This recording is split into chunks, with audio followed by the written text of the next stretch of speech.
I'm to interview a patient, and I'd like to give you some thumbnail sketch of what Gestalt therapy stands for. Gestalt therapy is working on an equation: awareness, equal present time, equal reality. In contrast to depth psychology, we try to get hold of the obvious, of the surface, of the situation in which we find ourselves, and to develop the emerging Gestalt strictly on the I and thou, here and now basis. Any escape into the future or the past is examined as a likely resistance against the ongoing encounter. Modern man has alienated, given up so much of his potential that his ability to cope with his existence becomes badly impoverished. My aim is this: the patient should recover his lost potential. He should integrate the conflicting polarities, understand the difference between game playing, especially the playing of verbal games, on the one hand, and of genuine, authentic, confident behavior on the other. The civil war of inner conflicts weakens the efficiency and comfort of the patient, but every bit of integration will strengthen it. Now, in the safe emergency of the therapeutic situation, I repeat, in the safe emergency of the therapeutic situation, the patient begins to take risks and to transform his energies from manipulating the environment for support into developing greater self-support, that is, reliance on his own resources. This process is called maturation. Once the patient has learned to stand on his own feet, emotionally, intellectually, and economically, his need for therapy will collapse. He will wake up from the nightmare of his existence. The basic technique is this: not to explain things to the patient, but to provide the patient with opportunities to understand and to discover himself. For this purpose, I manipulate and frustrate the patient in such a way that he's confronting himself. In this process, he identifies with his lost potential, for instance, through assimilating his projections by acting out the alien parts of himself. Principally, I consider any interpretation to be a therapeutic mistake, as this would imply that the therapist understands the patient better than the patient himself, takes away from the patient the chance of discovering himself by himself, and prevents him from finding out his own values and style.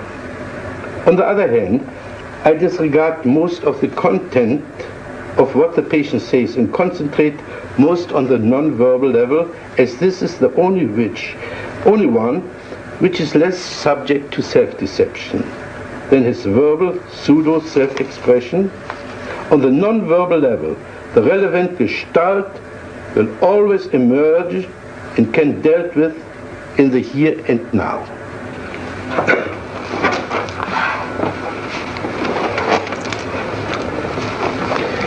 We are going to have an interview for half an hour.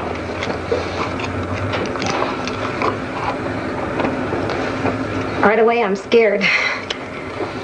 You say you're scared, but you're smiling. I don't understand how one can be scared and smile at the same time.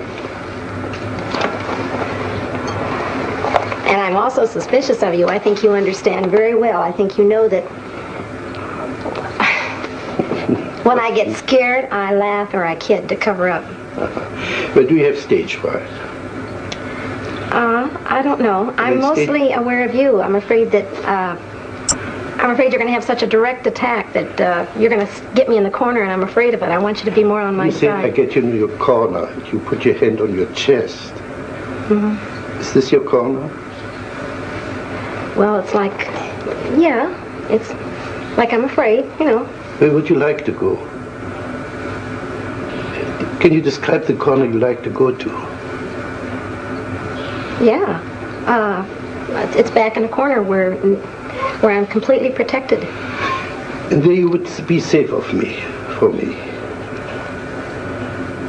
Well, I know I wouldn't really. Well, but it feels safer, yes. Imagine you were in this corner, and you're perfectly safe now. What would you do in that corner now? I'd just sit. Just sit? Yes. No. How long would you sit? I don't know, but this is so funny as you're saying this. This reminds me of when I was a little girl. Every time I was afraid, I'd feel better sitting in a corner. Okay, you're panicky. Are you a little girl? Well, no, but it's the same feeling. Are you a little girl? This feeling reminds me of it. Are you a little girl? No. No, at last. How old are you? 30. Then you're not a little girl. No. Okay. So you're a 30-year-old girl who's afraid of a guy like me. Well, I don't even know if I do know I'll be afraid of you. I get real defensive with you. Now what can I do to you? You can't do anything, but I can sure feel dumb, and I can feel stupid for not having the right answers. Now what would it do for you to feel dumb and stupid? I hate it when I'm stupid. What would it do for you to be dumb and stupid? But let's put it so, like this. What would it do to me if you would play dumb and stupid? It makes you all the smarter and all the higher above me. Then I really have to look up to you because you're so smart, yeah. Oh, yeah. And butter me up right and left. No, I think you can do that all by yourself. I think the other way around. If you play dumb and stupid, you force me to be more explicit. That's been said to me before, but I don't buy it. I don't believe What are you doing with your feet now? Wiggling them. What's the joke now? Oh, I'm afraid you're going to notice everything I do. Gee. Don't you want me? I want you to help me become more relaxed, yes. I don't want to be so defensive with you. I don't like to feel so defensive.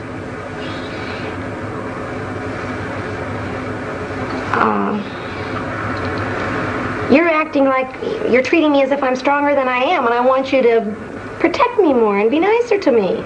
Are you aware of your smile? You don't believe a word what you say. I do too, but I know you're going to pick on me for it.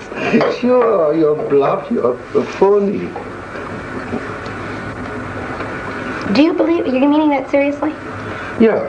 If you say you're afraid and you laugh and you giggle and you squirm, that's phony. You put in a performance for me. Oh, I resent that very much. Can you express it? Yes, sir. I most certainly am not being phony. I will admit this. It's hard for me to show my embarrassment, and I hate to be embarrassed. But boy, I resent you calling me a phony. Just because I smile when I'm embarrassed or I'm put in a corner doesn't mean I'm being a phony. Wonderful, thank you. You didn't smile for the last minute. Well, I'm mad at you. That's right. You didn't have to cover up your anger with your smile.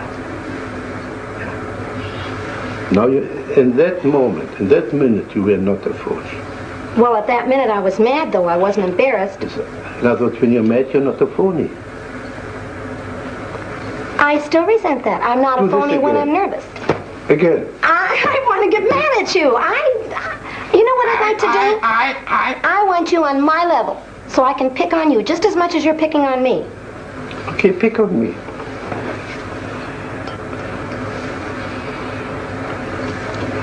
I have to wait till you say something that I can pick on, but... What does this mean? Can you develop this movement? I can't find words. I want to... Develop this, as if you were dancing.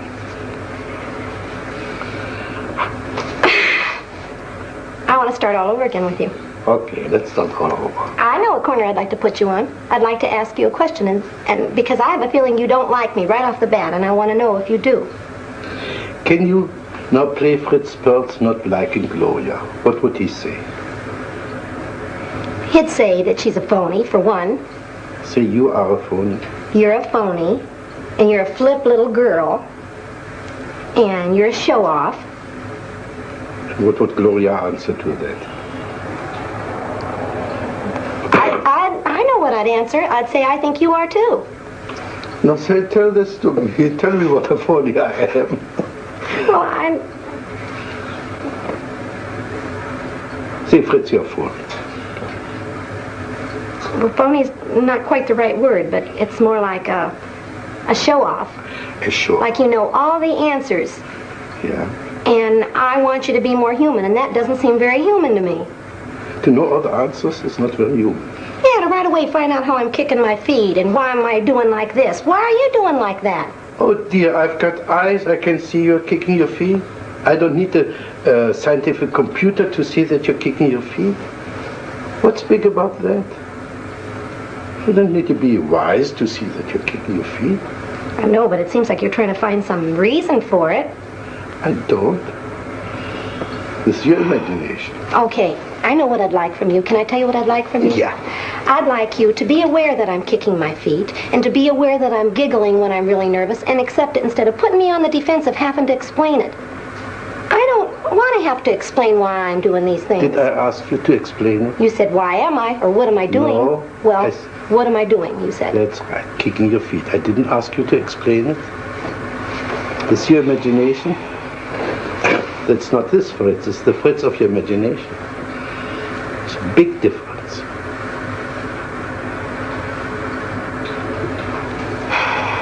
Now do this again. Again. How do you feel now? I don't know. Playing stupid. I'm not playing stupid. I don't know the right answer. This is playing stupid.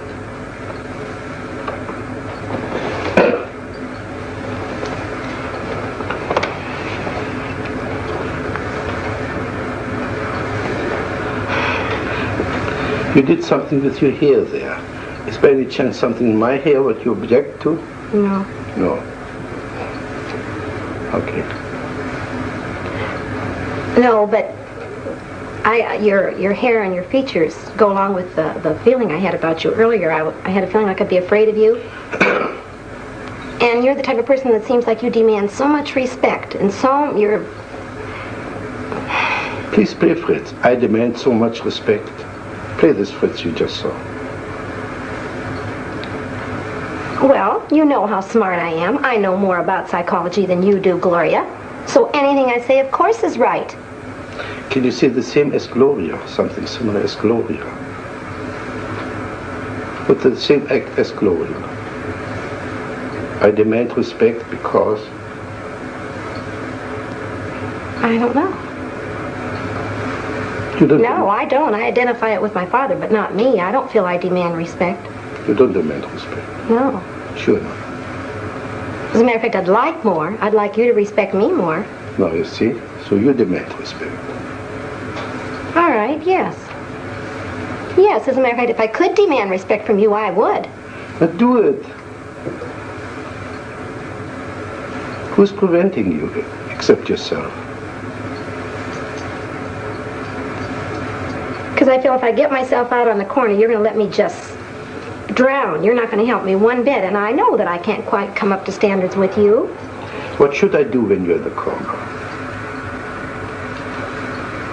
Encourage me to come out. Ah, you don't have enough courage to come out by yourself. You need somebody pull little mamsel in distress out of a corner. Yes. So anytime you want somebody to pay attention to you, call into a corner and wait till the rescuer comes. Yes, that's exactly what I'd like. And this is what I call phony. Pardon me? This is what I call phony. Why is it phony? I'm admitting to you what I am. How is that a phony? That is a phony because it's a trick, it's a gimmick to crawl into a corner and wait there till somebody comes to your rescue. I'm admitting it. I know what I'm doing. I'm not being phony. I'm not pretending I'm so brave. I resent that. I feel like you're saying unless I come out openly and stand on my own, I'm not a phony. Baloney. I'm just as real sitting in that corner as I am out here all by myself.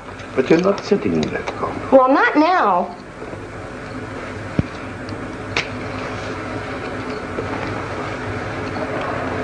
And besides that, it's like passing judgment when you call me phony. I just hate that anyway. Now we're getting somewhere. I call anybody phony who puts on an act. And if you like somebody and you want to meet this person, to go to this person, tell him, I would like to meet you, I would call not phony. But if you coyishly go into that corner, waiting to be rescued, this I call phony. This I call poor. And I still think you're judgmental.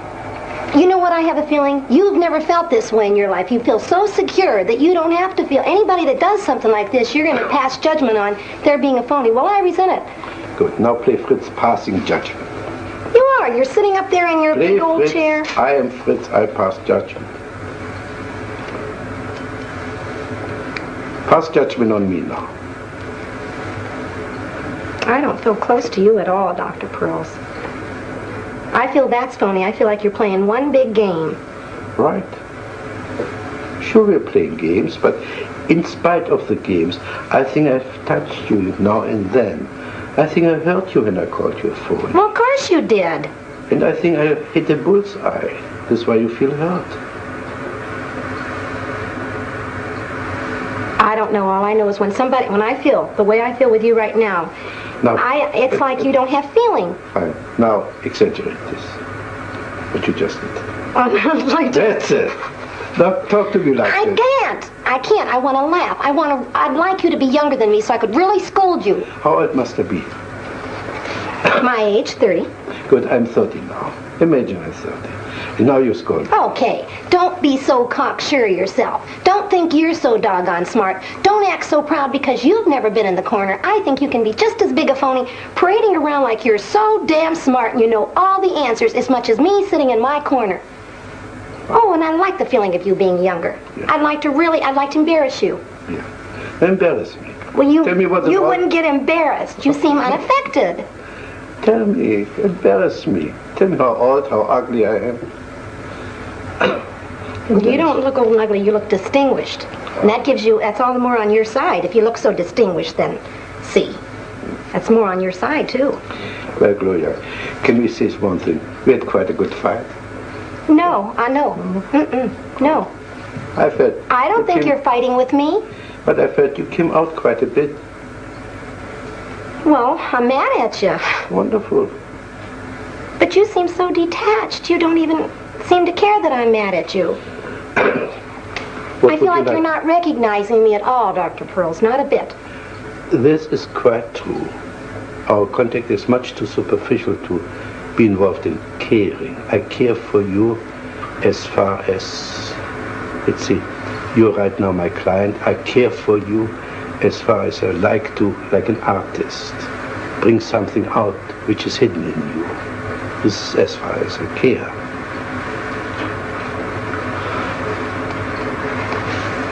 Well, I'd like to feel that it's frustrating. If I were to leave you right now and not see you again, it would frustrate me to feel like there hadn't been more contact. I feel completely out of contact with you. Like I'm talking to the baby that doesn't understand me, or something like that. I don't feel like we're a bit in contact, and that frustrates me. That bothers me more than being angry with you. I'd rather we were angry and fought than to have no contact. Yeah, this reminds me of when my husband and I used to fight. He sits there and he listens to me, but he's not even aware of how much I hate him and how mad I am at him. I'd rather affect you. You to really hate me or something. And I feel like you're purposely staying out of contact with me. How should I be? Give me your fantasy. How could I share my concern with you? I can't say in words. I know the feeling I'd see on you, but I can't say. It's just a feeling like, I don't know. It's like I want you to respect me more as a human being, that I've got feelings. Now we come back to the beginning. So you want respect? Yes, I do. I do. See. This is a different kind of respect than I meant the first time. But you need respect. Yes. I respect you so much as a human being that I refuse to accept the phony part of yourself and address myself to the genuine part. Right now, the last few minutes, you were wonderfully genuine. You were not playing anymore. I could see you were really hurting. Well, I don't feel I've got a right when I don't like somebody or I disagree with somebody's doing. If I should respect them, if they're above me, they're superior to me, I don't feel I've got a right to really tell you how mad I am at you. That's rubbish. You're not jacketing. You're getting back into your safe corner. Well, that's the way it feels. That's what the safe corner feels like to me. That's right. Now go back to your safe corner. Because we have to part very soon. You stayed in your safe corner. You came out for a moment. You nearly met me. You could get a little bit angry with me. Now go back to your safety. I feel like you're telling me the only way you respect me as a human being if I'm aggressive and forceful and strong. I feel like you couldn't even accept I'd be scared to death to cry in front of you. I feel like you'd laugh at me and call me a phony. I feel like you don't accept my weak side only when I'm yelling back at you or hollering at you.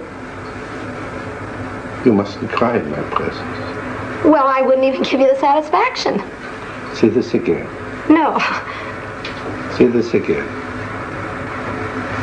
I try not to. I try not to cry in front of you or show my weak spot for fear you'd jump on me again. Are you aware that your eyes are moist? I'm aware that I feel more choky, yes. I feel that. Could you choke me? Pretend, but not for real. Why not for real? Well, because I don't hate you that much. No, you want to choke my tears back. You want me to choke you so you wouldn't cry? If I'd like to choke you, it would be to make you cry. I'd like to see you weak. I'd like to see you hurt and vulnerable. What would this do for you? Make me feel like I'd have more of a right to be hurt and you wouldn't jump on me so quick. Would you jump on me if I would cry? No. But I would jump on you if you would cry. You're sure of this? No, I'm not sure of it. Uh-huh. What would you like me to do if you were to cry? You're smiling something off. Well, because I got two feelings. I was going to say I'd want you to love me and hug me, but then I thought, no, I don't want to. What's your objection? I'd be scared to be too close to you. Now we're getting somewhere. First you want to be close to me. Now you're afraid to be too close to me. That's what I'm saying, but... That's right. Now we got the two poles of your existence. But they're two different feelings. Close, I mean emotionally, but not physically. But we've got the two poles of your existence now. Either far away in a corner, or be so close that you get melt into one with the other person. And apparently you travel between the two extremes.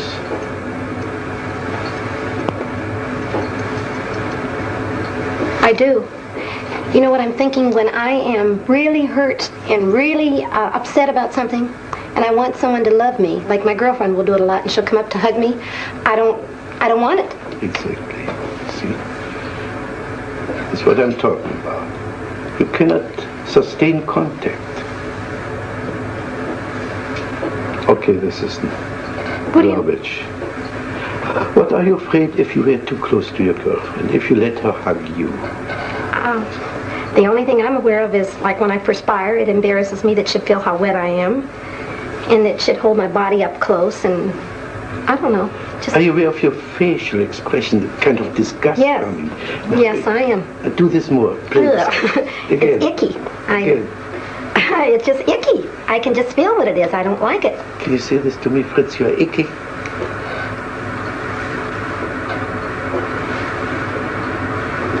No.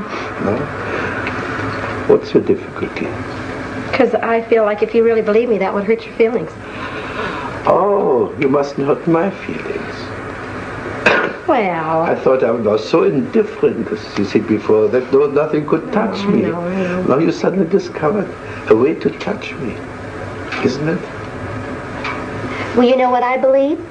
I believe you're the type of person sort of like me, that you act like it wouldn't hurt your feelings, but it really would. You act strong, but you're soft and vulnerable inside there, too. I think your feelings could be hurt, sure. But I don't think you'd show it very easy. What would I do? How would I conceal my feelings? By turning it back on me? By saying, now, what did you get from that, Gloria? You turned the whole thing back on me instead of showing how hurt you were. Now, can you say this to Fritz? What did you get out of this, Fritz? Say this to me. What'd you get out of what? What you just said, just your sentence. Sure, I know what you'd get out of it. If I said, what did you get out of this, Fritz? You'd say, nothing. It didn't bother me. It was you that did it. You still wouldn't let me know you were hurt. But I know what it would be if you told your true feelings, that you didn't want to show your hurt, so you covered it up. Same way with me in the corner. Now, if I were hurt, if I would cry, what would you do with me? You wouldn't be so superior to me. You'd be more vulnerable, and I could pacify you and make you feel better. You could hug me. Yes. And I could be the baby. Yes. Yes. I'd like that. You'd feel more on my level. I wouldn't have to feel so dumb with you. And the other way around, you would have to be my baby. If you would cry, you would like to play the baby and be comforted and hugged and poor thing. Well, I'd like that too. Well, I'll tell you something, Gloria. I think we came to a nice closure. I think we came to a little bit of understanding. I think we finished this situation now, right? All right.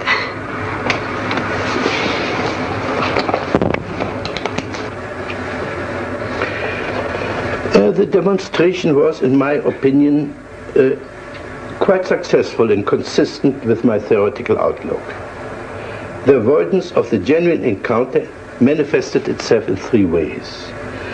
The patient was first taking control by putting on a smiling, sophisticated, phony mask of oscillating between a pretense of being frightened and yet at the same time having me figured out, thus being or believing to be fully in control of the situation. Secondly, she was withdrawing by fantasizing of hiding in a corner. Thirdly, she was blocking the real encounter of melting through crying, which then would have been the real emotional meaning of this meeting. The patient was capable of identifying herself with several fantasies she had projected onto me. This was especially evident with regard to her initial denial for a need to be respected. The need for environmental support started to come out besides her need to get respected. It was verbalized in a wish to be cared for, rescued from the corner, and so on. I broke off the session when the first tears began to appear. She began to play the role of the lonely child and apparently wanted to be hugged and comforted. But here too the assimilation of her projection began to work, and she began to experience holding me like a baby. Apart from assisting her and assimilating her in some projections, the main therapeutic factor was to show her the inconsistency of her verbal and non-verbal behavior. For instance, saying that she was frightened and smiling at the same time. A frightened person does not smile.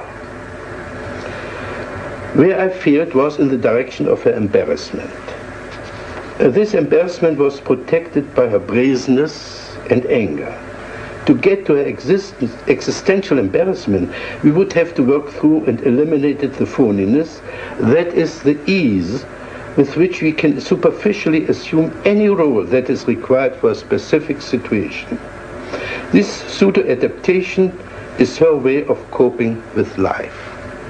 This is about what I got out of this session.